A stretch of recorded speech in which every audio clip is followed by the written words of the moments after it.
I am Dr. Vivek Bharadwaj, Associate Professor in the Department of Medicine in Government Hospital, Mahipur. मेरे साथ हैं doctor Mukesh Shukla, HOD department of medicine. आज इस video बनाने के दो पर्पज़ हैं। नंबर 1, म्यूकरमाइकोसिस के लिए अवेयरनेस बढ़ाना, और नंबर 2, डॉक्टर्स का म्यूकरमाइकोसिस केस के इंसिडेंस को रिड्यूस करने में क्या रोल हो सकता है, उसके बारे में डिस्कशन करना। अभी हम कोरोना की सेकंड फेज़ से गुजर रहे हैं। सेकंड फेज़ ख़त्म नहीं हुई है, लेकिन इस दौरान म्यूकरमाइकोसिस के केसेस आने शुरू हो गए। सबसे पहले हमें ये जानना होगा कि म्यूकरमाइकोसिस है क्या चीज़। यह एक फंगल इन्फेक्शन है जो कि पेशेंट की इम्यूनिटी सप्रेस होते ही उसमें डेवलप हो सकता है। इसके केसेस, हालांकि ये पहले रेयर डिसीज़ मानी जाती थी, लेकिन कोरोना के आने के बाद इसके केसेस रैपिडली इंक्रीज़ हुए हैं, जिसकी वजह से हमारे प्रदेश में और कई अन्य प्रदेश में इसको महामारी घोषित किया गया है। इसकी क्यों इतनी इम्पोर्टेंस दी जा रही है? पहले ये रेयर थी, लेकिन ये सीरियसली एंड फैटल डिसीज़ है।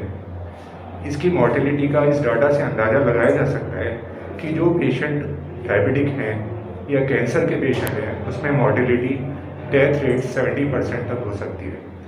सेकंड, जो HIV के केसेस हैं, उनमें डेथ 100% तक हो सकती है।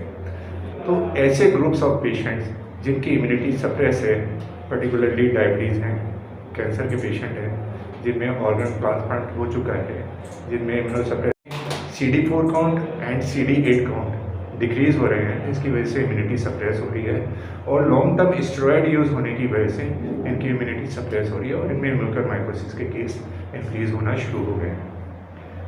सबसे पहले हम ये डिस्कस करना चाहेंगे कि म्यूकरमाइकोसिस के केस किस तरह प्रेजेंट कर सकते हैं। अर्ली स्टेज में पेशेंट को यूनिलेटरल हेडेक हो सकता है, यूनिलेटरल स्वेलिंग हो सकती है, आई कंजेशन हो सकता है, पेरिऑर्बिटल एडिमा हो सकता है, डिप्लोपिया हो सकता है, उसकी आई मूवमेंट अफेक्टेड हो सकती हैं, नेज़ल कैविटी इन्वॉल्व होने पे उसके नेज़ल ब्लॉकेज हो सकता है, नेज़ल डिस्चार्ज हो सकते हैं जो कि ब्लडी हो सकता है, ब्लैकिश हो सकता है, फॉली स्मेलिंग हो सकता है, उसके blackish discoloration of the face, over the nose and hard palate हो सकता है। पेशेंट को दांतों में दर्द हो सकता है, जबकि कोई उसके अन्य पैथोलॉजी ना हो, उसके दांत लूज पड़ सकते हैं।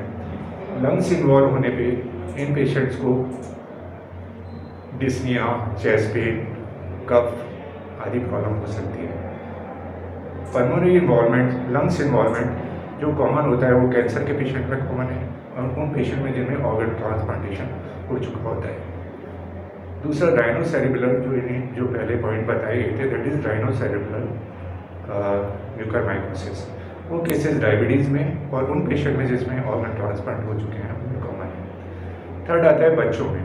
बच्चों में जो म्यूकरमाइकोसिस है वो प्रेजेंट करता है डायरिया, वॉमिटिंग, पेन एब्डोमेन। इसमें कई बार स्किन इन्वॉल्वमेंट भी हो सकता है, जिसकी वजह से ब्लिस्टर फॉर्मेशन, अल्सर फॉर्मेशन और ब्लैकिश डिस्कलरेशन ऑफ स्किन हो सकता है।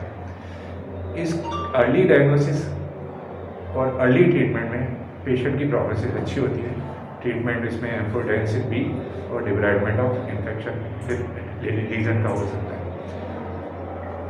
सेकेंड पॉइंट ये है कि डॉक्टर्स का क्या रोल है कि म्यूकरमाइकोसिस केसेस के इंसिडेंस डिक्रीज कर सकते हैं। नंबर 1, उसमें यह है कि लिमिटेड यूज़ ऑफ स्टेरॉइड्स। यह माना गया है कि शुरू के फर्स्ट वीक में वायरस का रिप्लिकेशन होता है।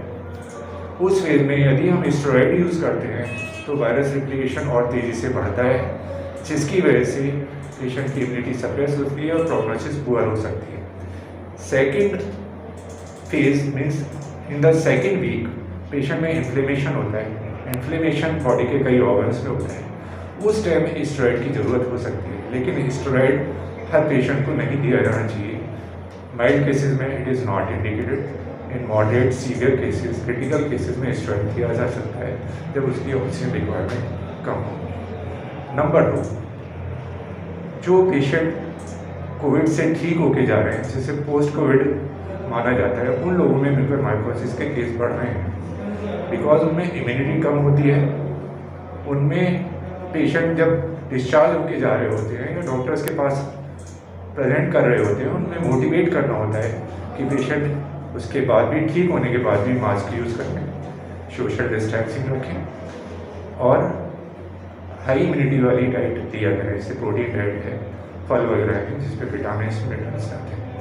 थर्ड इम्पॉर्टेंट चीज़ है कि early diagnosis of mucormycosis and proper time reference to the specialized, जिससे हम म्यूकरमाइकोसिस के केस कर सकते हैं। Thank you. हमारे साथ डॉक्टर मुकेश गुप्ता जी, ये भी कुछ कहना चाहिए। धन्यवाद डॉक्टर विवेक सिंह। जैसे कि डॉक्टर विवेक जी ने सारा डिटेल में पूरा इसमें आपको बता दिया है, समझा दिया है कि भाई ये कोविड से महामारी से बराबर लड़ाई जारी है और इसमें हमारे लिए एक नई समस्या एक म्यूकरमाइकोसिस की अपीयर हो रही है। तो हमें कोविड को तो ठीक करना ही करना है, लेकिन हमें ये भी ध्यान रखना है कि मरीज उसके बाद इस नई बीमारी से पीड़ित ना हो, क्योंकि इसमें जो है मॉर्टलिटी रेट काफ़ी ज़्यादा है बजाय कोविड के। और इसमें एक ही सबसे इम्पॉर्टेंट चीज़ है कि अपन मास्क का यूज़ करें, सैनिटाइजेशन रखें, डिस्टेंसिंग रखें, वो तो सारी सावधानी रखनी है। इसके अलावा एक इम्पॉर्टेंट सावधानी है कि मास्क कई बार क्या होता है पेशेंट 3 से 4 दिन तक लगातार लगाए रखता है और वो एक ह्यूमिडिफाइड हो जाता है काफ़ी और एक बड़ा कल्चर बन जाता है फंगस को ग्रो करने के लिए। तो मास्क को रोज़ चेंज करें, उसको धोएं, धूप में सुखाएं, फिर उसके बाद ही यूज़ करें। दूसरी चीज़ अपनी सफाई हाइजीन रखें। इम्यूनिटी के लिए दवाइयाँ तो अपन कम से कम यूज़ करें और डाइट पर विशेष ध्यान है, डाइट और फेफड़े की एक्सरसाइज वगैरह, लंग्स की एक्सरसाइज। सबसे इम्पॉर्टेंट चीज़ जो हमारे लिए पब्लिक के लिए भी बताना चाहता हूँ, डॉक्टरों साथियों के लिए भी कहना चाहता हूँ कि जो स्टेरॉयड का हम लोग अननेसेसरी या ओवर यूज़ कर रहे हैं उसको कोशिश करेंगे जो प्रोटोकॉल के मुताबिक निर्धारित डोज है उसी मात्रा में ही काम लें और जितने समय तक आवश्यक हो उतने समय तक ही यूज़ करें।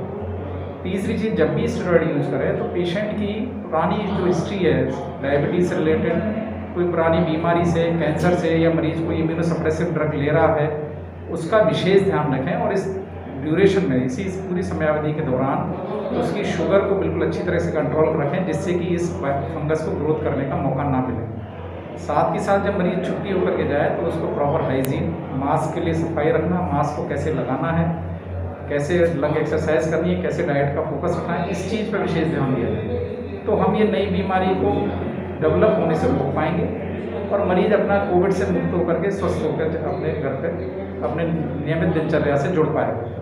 धन्यवाद सर।